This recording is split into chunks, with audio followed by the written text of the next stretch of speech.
Katika pilika hizo za usiku kuchwa, hatimaye utafutaji wa siku 3 za miili ilianguka eneo la uchimbaji madini, yani migodini, pale mgodi wa Oganga eneo bunge la Bondo. Kwa sasa umefika tamati kwa miili hiyo kupatikana. Zaidi, huzuni na majonzi imejaa familia na jamaa wote wa kijumla ambao walijikusanya katika mandhari hayo kwa kutoa pole kwa wapenda wao waliokumbwa na ajali hiyo ya kutisha.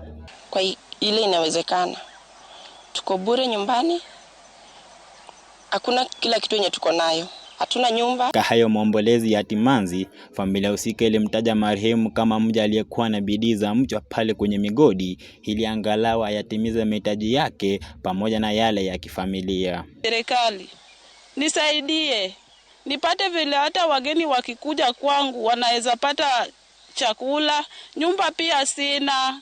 Serikali wa kaunti. Hata hivyo, familia iliyoathiriwa imetoa kilio kwa kuirai serikali na wanasamaria wema. Serikali wa kaunti na serikali ya juu, mtusaidie. Na wale wenye Mungu amewaingia kwa moyo wao, wenye Mungu imeingia kwa moyo wao, ili watusaidie kwenye ulipaji wa ada za hospitali pamoja na zile za mazishi. Kwa hivi sasa, miili hii imepelekwa kuhifadhiwa katika vyumba vya maiti pale eneo bunge la Bondo. Nikiripotea kutoka runinga ya Kisii, jina langu ni Cyprian Malaika.